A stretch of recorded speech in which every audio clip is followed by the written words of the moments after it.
So oftentimes we have data that has a fairly common distribution. So oftentimes we have data that illustrates a normal distribution curve or a normal curve. Sometimes we talk about it as a bell curve.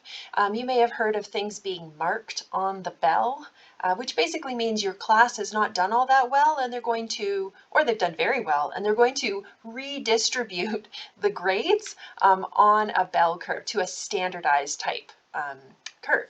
So it doesn't apply to all data, but like I say, it's very common, and it's a common distribution of a lot of data. So if data is normally distributed, the graph would be symmetrical, so around the central tendency.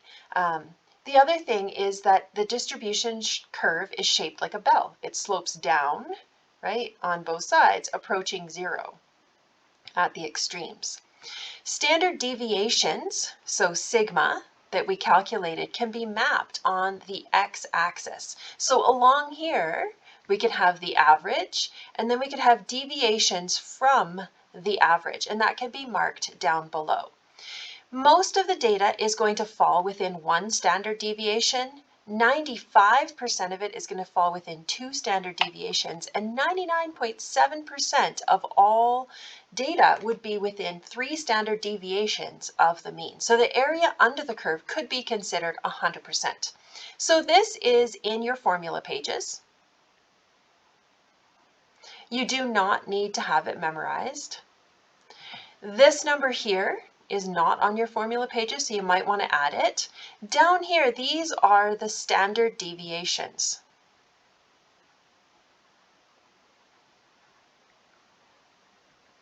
So like I said, if the middle is the average, this would be one standard deviation above, two standard deviations above, and three standard deviations above. Similarly, one below, two below, and three below. So where you see these one standard deviation, two standard, this is what we're talking about, is these marks down below.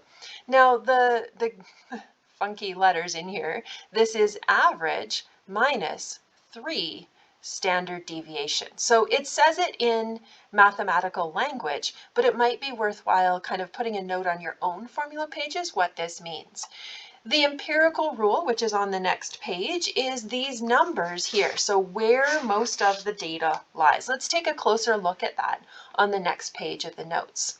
So understanding and calculating these central measures, or the measures of central tendency, right, and standard deviations and z-scores, which is coming up in the next pages, is important because it really explains or describes the data in a numerical way.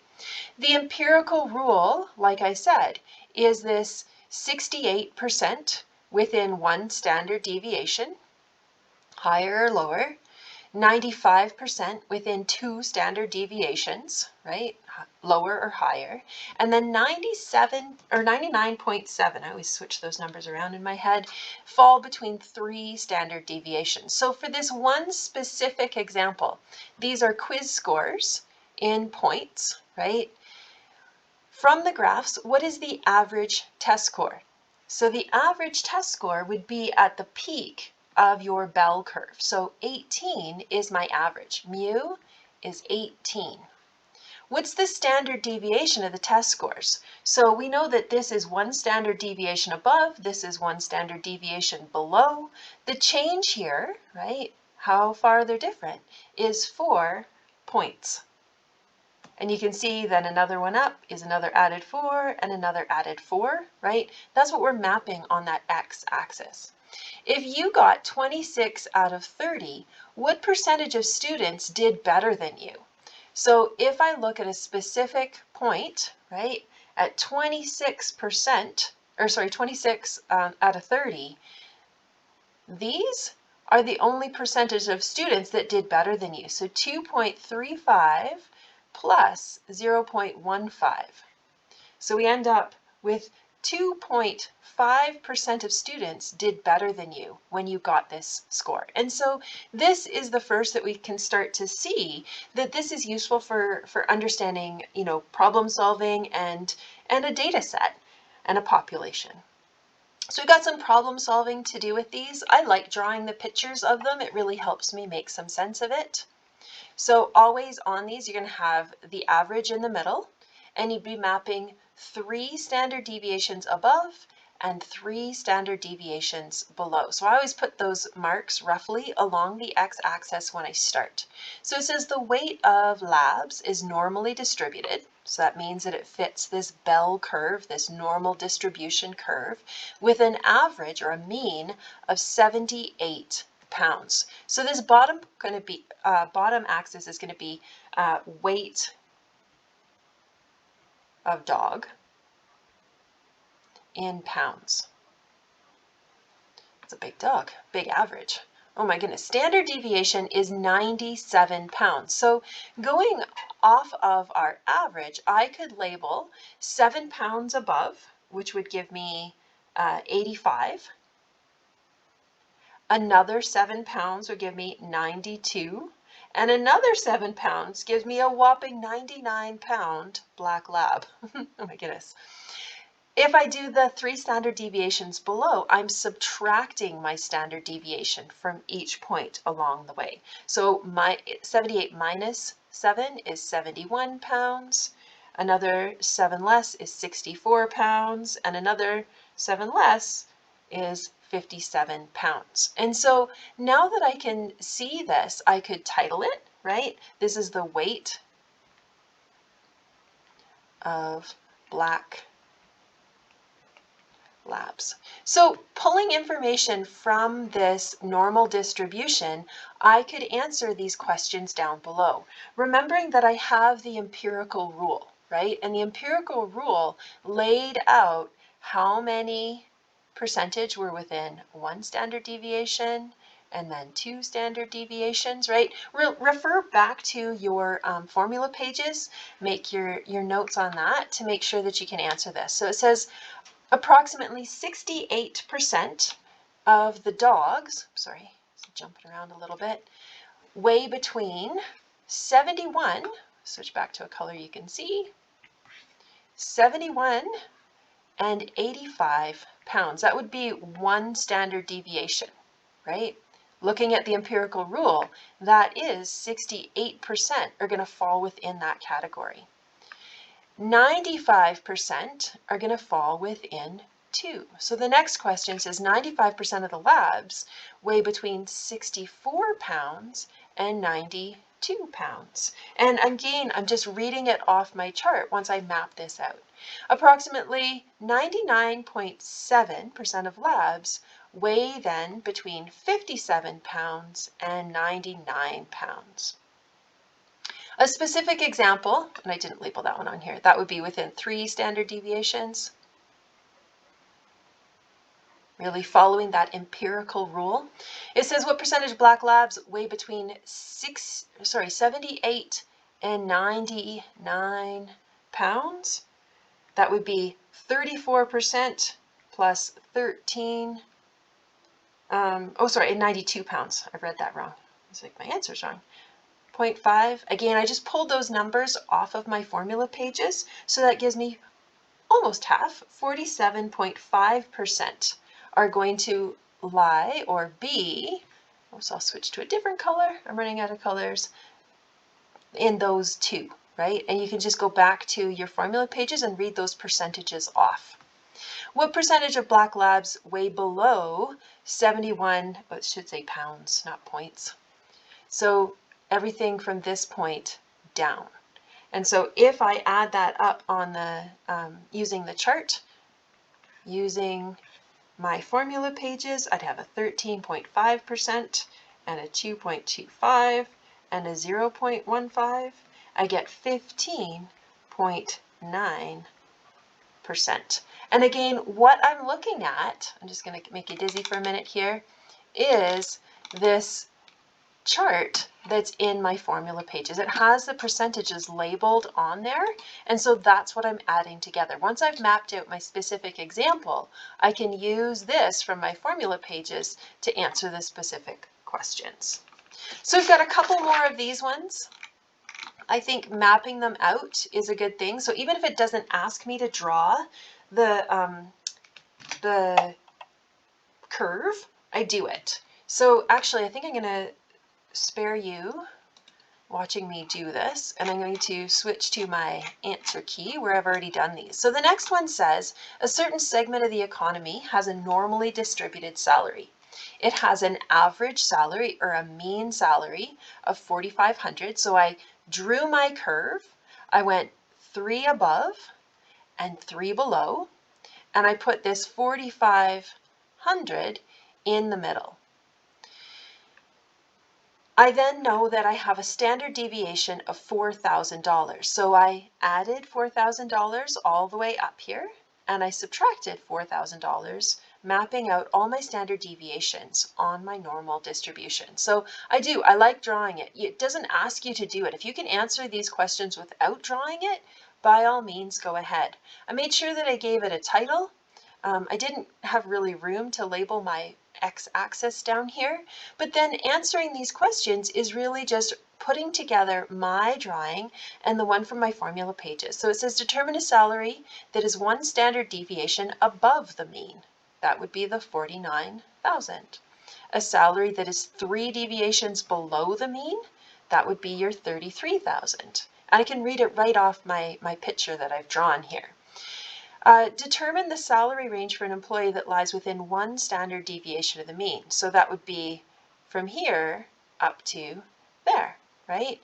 That would be 68% of the employees. It says determine the range for 2 standard deviations, and again, I'm just reading that off. And then the percentage in that, I use the empirical rule to answer that question. What percentage of employees earn less than $33,000? That's the percentage that is not on your formula pages that I said maybe you should add, and that would be a tiny percentage, 0.15%. The last example for this one, again, I'm just going to scroll to save you watching me make it and write it really messily. This is about birth weights for newborns. They do follow a normal distribution. The average weight would be 3.4, so that's going to go in the middle of my curve. I'm going to map this out with 3 standard deviations above and 3 standard deviations below. I see that there's a standard deviation given to me of 0.55 kilograms, and so I simply add that going up and subtract it going down to map this out as I go. So after I've got that, I can answer all of these questions, again, using the information on my chart and the formula sheets that have that empirical rule on them. Make sure that you always give your graphs a title, and that's another example of this this normal distribution. Okay, I'm going to carry on here. The other topic that we have when we have data that is normally distributed is a standardized score. So we could take a look at where your score was on this, and a z-score is a measure of where it is. So your score might not have fallen on exactly 1 or 2 or 3 standard deviations. So a z-score is more precise. It's kind of like percentiles. You may have heard about percentiles. I know, I was told when my son was growing up, he was in the 95th percentile for weight or that kind of a thing, right? Percentiles are similar to z-scores, but they're just slightly different. So we're not going to be talking about percentiles, but you could think about percentiles as something similar to z-scores because the z-scores give you a sense of where a data point actually falls within the set of data. The equation for calculating z-scores, again, kind of like standard deviation, looks scary, but it's actually not all that complicated. So your z-score is your data point. So this is your data point minus your average or your mean divided by your standard deviation. So I tried to make the rules for standard deviation, we would round to 2 decimal places. Z-scores, we're going to round to 1 decimal place. And this is pretty much an arbitrary rule that I've made up for the course to just sort of add some standardization to this. So down below on here, and maybe I'll switch to the, actually, no, I'm going to stay on these ones. So this would be your empirical rule, but now we've added these as your Z-scores, right? So basically a Z-score could be a decimal value. These Z-scores of 1, 2, and 3 correspond to the standard deviations above and below the mean. So like I said, maybe your data isn't exactly between there. Oops, sorry, I should put it on the line. So we could come up with a decimal value of where your data falls on this normally distributed curve. So let's try some of these ones.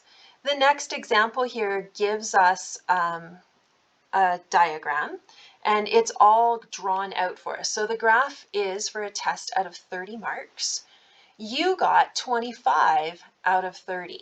So from this one, we could calculate, or we could see what our average is, right? Mu is 18. The standard deviation we could take a look at, our standard deviation is 4, and x is what we got, so that's 25. This is the equation to calculate a z-score, and so this is me subbing that in. The z-score is going to equal what you got, your x value, the data value, minus the average, divided by the standard deviation. Be sure when you're using your calculator you hit equals after you subtract the 18 from the 25 and before you divide by 4. We're going to give a z-score here of 1.8. Sometimes z-scores are positive and sometimes they're negative. So we've been ignoring negatives when we were calculating standard deviations. Do not ignore z-scores negative numbers, because that means that it's below the average or below the mean. So this means that you're not quite 2 standard deviations above, but you're more than 1 standard deviation above, right? Like you're doing better than that. That's your position within the group. The next examples, I'm just going to show you from my answer key here. Again, as I read it, the IQ scores are normally distributed, so that means that we can do this calculation. The average is 100. The standard deviation is 15, and you have a score of 127, so the X is 127. This is subbing into the Z-score equation, right? Again, you don't have to have this memorized. It's in your formula pages, or you can add it, and you can add it in a way that makes sense to you. When I do the calculation, awkwardly I end up with the same number as the first example. Don't ignore a negative if it shows up, right? That means this being a positive, you're above the average. The last example here is again about a set of test scores. The average is given at 76%. The standard deviation is given, and you, or a student, I should say, gets a score of 55%. You wouldn't get a 55%. So in this one, we're subbing into that equation to calculate my z-score. This time, don't ignore that negative. That means that that student didn't do very well. They were pretty much exactly 3 standard deviations below that average score. The last few examples here take a little bit more work. So I'm going to stay on my answer key just to speed this up. You can always pause the video to do the calculations for yourself. The next example gives a range of pastry prices. So this example makes us do all the work. So it gives us the raw data, and from there we have to remember how to calculate the average, carry as many decimals as you can. Remember that 4 is carry 4 decimals, or don't round it. In this case, it works out to exactly that. After you calculate the average, it then asks you to calculate the standard deviation. We always did standard deviation to 2 decimals. I've given you a little bit more space. That's all this arrow means here. I went back to that chart that we did standard deviation in. So once I have my average, I could figure out how far each data point was from my average. Square it, total it, and standard deviation is the sum of the differences squared divided by how many were in the data set to begin with. And don't forget to take that square root when you're all done with that calculation. So I get a standard deviation calculated this time. Don't you appreciate the ones that were given to you before? So now that we've done all this calculations from our raw data, now we could calculate the Z-score of the most expensive pastry. So the most expensive pastry is $3.99. And so that's my X value. I have my X value, I have my mu value, and I have my standard deviation, right? I had to do a lot of work to get my average and my standard deviation, but now I can calculate that my most expensive pastry is 1.3 standard deviations, or has a Z-score of a positive 1.3. It's 1.3 standard deviations above the average. So really, this does give you a sense of where you fall in a crowd. And so these questions are sort of along that line. So this is a case of Harry Potter. I didn't write this question, but Professor Snape thinks that there's some monkey business going on. He's fearing that there is grade inflation going on. So we've got Harry Potter's marks in 4 different classes. Each class has 20 students in it. So we have Harry's score, we have the average, and we have the standard deviation in each of the courses. And so from this, we could calculate the Z-score for Harry in each of those classes. If we see that there's a discrepancy between his score and how he did relative to his peers, then we could have some grade inflation. So it says, what did he do the best in? So that would be the highest Z-score. What did he do the worst in? That would be the lowest Z-score. Remember, don't ignore those negatives. And they match the actual scores that he got. And so that would mean that there's no monkey business going on. There's no grade inflation evident in that one. The last 2 here, again, I'm going to stay with the answer key just to speed this up. There's a lot of writing, and I think that you'll manage this just fine. These ones, luckily, we don't have to calculate all these numbers, but we do have to make sense of them. So this one is a fall fair question. In Creston, there's 10 judges grading,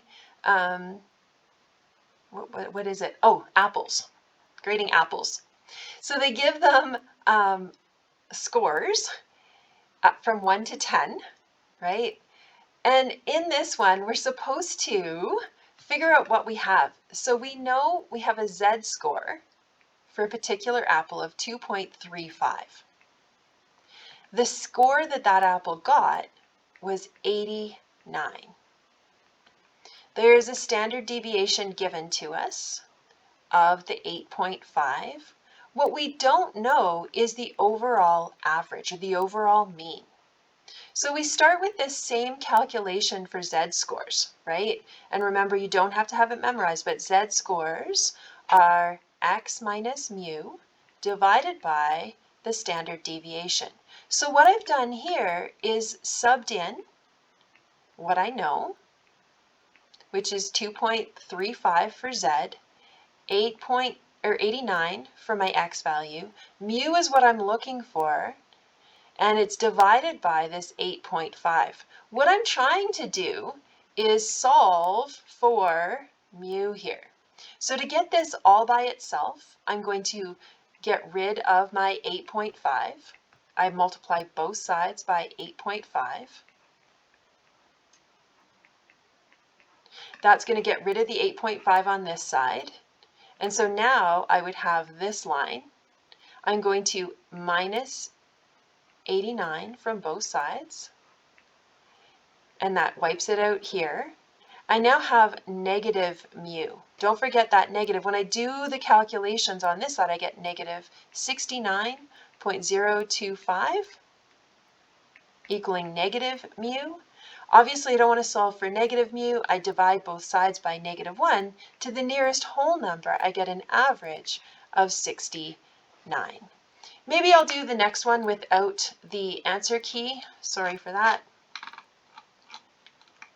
It's hard to know what's the most efficient way to do these. So the last example here on a nursing proficiency exam, there is an average score of 63. We know our standard deviation of 10. We know the Z-score is a positive 1.7. We want to know what she actually got. And so again with this one, we know that Z-scores are x minus mu divided by my standard deviation. So I'm going to take what I know and sub this in. I have 1.7 for Z.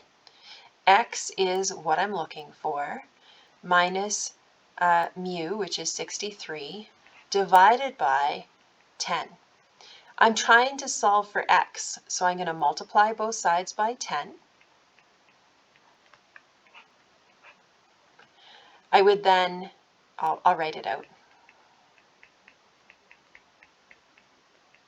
Getting x by itself, I would add 63 to both sides.